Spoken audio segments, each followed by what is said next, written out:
Hello সবাইকে, আজকের ভিডিওটা একটু অন্যরকম হতে চলেছে। পুরো ভিডিওটা দেখতে থাকো। আর ঘরের ভিতরে কোনো ভিডিও করছি না, আজকে একটু বের হচ্ছি। চল কোথায় যাচ্ছি তোমরা দেখতে থাকো। মেয়েকে নিয়ে যাব না, মেয়েকে ওই বাড়ি দিতে যাচ্ছে ও, দেখো। আর আমি তাই জন্য বললাম আমি ধীরে সুস্থে যাচ্ছি, তুমি দিয়ে আসো। তো আগে মেয়েকে নিয়েও চলে গেল, আমি হেঁটে হেঁটে চলে যাব। আমার কিছু কাজ ছিল, সেগুলো সেরে আমি ধীরে সুস্থে পরে যাচ্ছি। দেখো হেঁটে হেঁটেই আমার 11 নম্বর জিন্দাবাদ, যাই বলো। অনেকটাই হাঁটা, তবে মালুম পড়বে না, শীতকাল তো। আজকে যাচ্ছি যেখানে, সেখানে যাওয়ার কথা ছিল অন্য একজনের, কিন্তু তার কিছু কারণের জন্য সে যেতে পারবে না বলেও আমায় বললো তুমি যাবে। আমি বললাম হ্যাঁ চলো। ও অন্য দিনের মতো আজকে আর বাইকে করে যাচ্ছি না, অটো নিয়ে এসেছে ওর বাবার। অটো করেই যাচ্ছি, কারণ অনেক জিনিসপত্র নিয়ে আসতে হবে। আমার অনেকদিন ধরে ঠান্ডা লেগে আছে, তবুও আমি সোয়েটার পরলাম না। তবে বাইরে বেরিয়ে প্রচণ্ড হাওয়া দিচ্ছে, আমার খুব ঠান্ডা লাগছে এখন। এখন অটোর গ্যাস ভরে নেবো, এখান থেকে অনেক দূর যেতে হবে তো।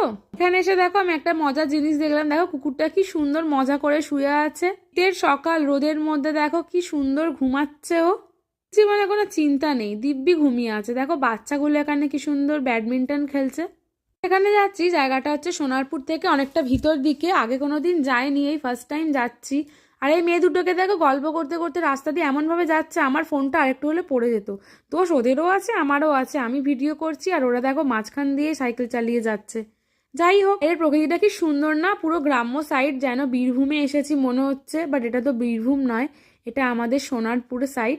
তবে ওইসব সাইড তো অন্যরকম সুন্দর, কিন্তু এই জায়গাটাও কম সুন্দর নয়। টাইম এলাম, আমি জানতাম না যে এখানে ধান চাষ হয়, তো আমার দেখতে খুব ভালো লাগছে। দেখো কি সুন্দর ধান কাটাও হয়ে গেছে। দিন আগে এলে একদম মাঠ ভর্তি পাকা ধান দেখতে পেতাম। কি সুন্দর এখানে জায়গা, এখানে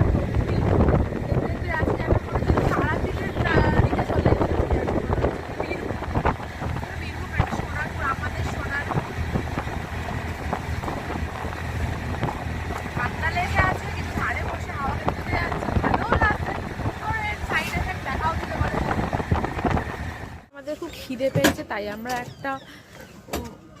একটা ছোট মোটো একটা দোকানে এসেছি খাবো বলে।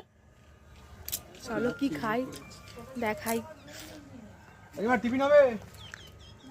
ব্যাড লাক, টিফিন নেই, বেলা হয়ে গেছে তাই টিফিন শেষ। নাকি অন্য কোনো দোকানে যাওয়া যাক।